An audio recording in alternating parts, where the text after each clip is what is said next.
Hello, hi అండి. నా పేరు హేమ అండి. క్యాస్టింగ్ కోచ్ అంటే ఆడపిల్లల్ని పిలుచుకొని ఏదో చేసి ఇచ్చేయడం కాదండి. ఆడపిల్లల్ని కూడా గుర్తించాలి కదండి. ఇప్పుడు మాకు చిన్న బెగ్గర్ క్యారెక్టర్ కూడా ఇవ్వమంటే కూడా ఇవ్వట్లేదు. ఎందుకు ఇవ్వట్లేదు? అదే హీరోయిన్ల క్యారెక్టర్ అడగట్లేదు కదండి. బెగ్గర్ క్యారెక్టర్ ఆఫీస్ చుట్టూ ఎన్నిసార్లు తిరగాలండి? ఎన్నిసార్లు తిరగాలి? ఒకరు కూడా స్పందించరా? అంటే అందం ఉంటేనే ఇస్తారా? అందం లేకుంటే ఇవ్వరా? అంటే అందంగా ఇప్పుడు తెలుగు వాళ్ళు నల్లగా ఉంటే అదే మా తప్ప కాదు కదా. తెల్లగా ఉండాలి, సన్నగా ఉండాలి. అవును, అది శ్రీరెడ్డి గారు జిమ్కి పోయి వర్కౌట్ చేస్తున్నారు, ఆమెకి ఇవ్వలేదు. ఓకే, ఆమె లాంటి వాళ్ళు చాలా మంది ఉన్నారు కదా, వాళ్ళకందరికి ఎందుకు ఇవ్వట్లేదు? ఎందుకు ఆఫీస్ పిలిపించుకుని మరి అవమానిస్తున్నారు? అవమానాలు అవసరమా మాకి?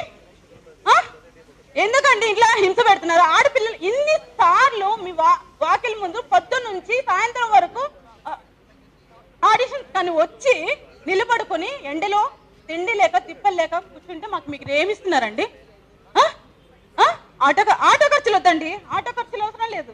కనీసం ఒక గ్లాస్ మంచినీళ్ళు ఇవ్వండి. ఒక క్యారెక్టర్, చిన్న క్యారెక్టర్, బెగ్గర్ క్యారెక్టర్ అంటే ఒక పిచ్చిదాని క్యారెక్టర్ ఇవ్వండి, జీవించేస్తాం. నెలలో 10 రోజులు షూటింగ్ చెప్పండి. ఎన్ని రోజులండి? 3 సంవత్సరాల నుంచి 5 సంవత్సరాల నుంచి ఇండస్ట్రీలో ఉంటూ 3 సంవత్సరాల నుంచి నేను ఇంట్లో ఉంటున్నా. ఎవరు పోషిస్తారండి నన్ను? ఎవరు పెడతారు నాకు? ఇంట్లో అమ్మని నాన్నని అందరిని వదిలేసి వచ్చాము, ఎవరు పెడతారు మాకి?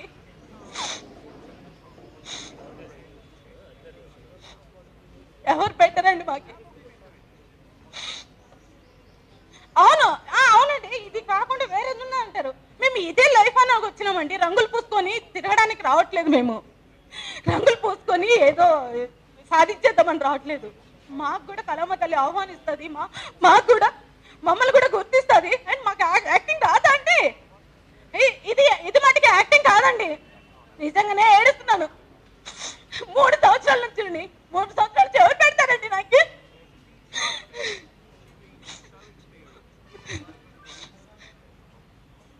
ప్రతి ఆఫీస్కి వెళ్ళి అడుక్కునేదానిలాగా అడుక్కోవాలండి. ఏంటంటే ఇది ఈరోజు శ్రీరెడ్డి జరిగింది. శ్రీరెడ్డి ముందుకు వచ్చి చెప్పింది కాబట్టి మేము బయటకు వచ్చామని మేము అందరం అనుకున్నాం. అదే కరెక్ట్. అమ్మాయి బయటకు వచ్చింది, అమ్మాయి బట్టలు ఇప్పిందని పెద్ద ఇదిగా చేస్తారు, పెద్ద ఇష్యూ కూడా చేశారు అందరూ. పవన్ కళ్యాణ్ గారిని నిన్న నైట్ చూశాను. ఏమంటున్నారు? పోలీసుల్ని కన్సల్ట్ చేయాలి. పోలీసులు ఏం చేస్తున్నారండి? కోర్టుకు వెళ్ళాలి. కోర్టుకు వెళ్తే కోర్టు న్యాయం చేస్తుందండి. ఎవరు న్యాయం చేస్తారు?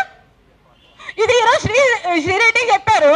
అమ్మాయి ఎంత సింపుల్ గా చెప్పాడు సార్ పవన్ కళ్యాణ్ గారు. అన్నయ్య, మీరంటే నాకు చాలా ఇష్టము, మా ఫ్యామిలీలో మొత్తం నిన్ను ఆరాధిస్తారు. కానీ నువ్వు నైట్ నేను అన్నా చూడనయ్య, అది మాట కరెక్ట్ కాదు. మార్నింగ్ అన్ని నైట్ అన్ని ఈ రోజు అన్ని పవన్ అన్నయ్య, ఇది కరెక్ట్ కాదు. పోలీసులు కూడా చేత కాదన్నయ్య. అప్పుడు ఏం చేస్తారు? కేసీఆర్ గారిని రమ్మనండి, ఇలాంటి మీరు వచ్చి కూర్చోండి ఇక్కడ. మీరు ముందు కూర్చోబెట్టి అమ్మ మీకు ఏం న్యాయం చేయాలని అడగండి. ఎక్కడో నిలబెట్టుకొని ప్రెస్ వాళ్ళ ఎదురుగా బిల్డప్ కాదన్నయ్య. చెప్తున్నా, నువ్వు రేపు నీకు కోపం వచ్చిందా, నన్ను వచ్చి కొట్టినా కూడా నేను పనులు తింటా. ఇది బట్టి కరెక్ట్ అన్నయ్య. ఇంకో విషయం చెప్తున్నాను అన్నయ్య, పోలీసులు ఏం చేస్తారన్నయ్య? పోలీసులు నేను కూడా తిరిగాను అన్ని చోట్ల.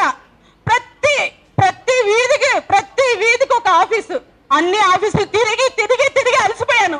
సరే, నాకు క్యారెక్టర్ ఇవ్వట్లేదు. 3 సంవత్సరాల నుంచి నేను ఇక్కడే కూర్చొని ఉన్నాను. నాకు అందం లేదు, ఏం లేదు, హైట్ లేదు, నాకు బాడీ మెయింటెనెన్స్ కూడా లేదు. సరే, ఒక బిచ్చగతి క్యారెక్టర్ కూడా నేను పనికిరాను అన్నయ్య. నేను కాదు, అందరూ నాలాంటి అమ్మాయిలు చాలా మంది ఉన్నారు. వాళ్ళందరూ ఏ క్యారెక్టర్కి పనికిరారా అన్నయ్య? నేను ఒకటే మాట్లాడుతున్నాను. ఒకటి, కేసీఆర్ అన్న వచ్చి మా ముందు కూర్చోవాలి. పవన్ అన్నయ్య నువ్వన్నా వచ్చి కూర్చో. ఎందుకంటే నువ్వు నిన్న చెప్పావు కదా పోలీసులు ఇచ్చేయాలి, పోలీసులకి కంప్లైంట్ ఇవ్వాలని. పోలీసు కంప్లైంట్ ఇచ్చారు, వాళ్ళు ఏం చేయలేదు. మీరు న్యాయం చేస్తారేమో చెప్పండి. రండి, మీరు న్యాయం చేయండి. వచ్చి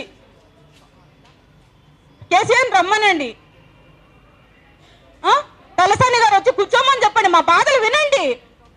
ఎంతమంది అంటే రోడ్డుకి ఇంతమంది ఆడపిల్లలు వస్తుంటే ఎవరు గుర్తించరా అన్నయ్య? నాకు తెలియదు, నాకు అర్థం కావట్లేదు.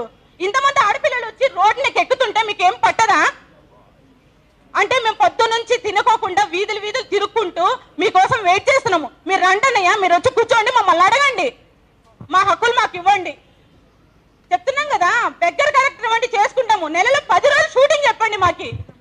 మేము రెంట్ కట్టుకోవాలి, మేము తినాలన్నయ్య. మేము ఈ ఇండస్ట్రీని నమ్ముకొని వచ్చినాం మేము. మీరు వేరే పని చేసుకోలేరా అంటారు.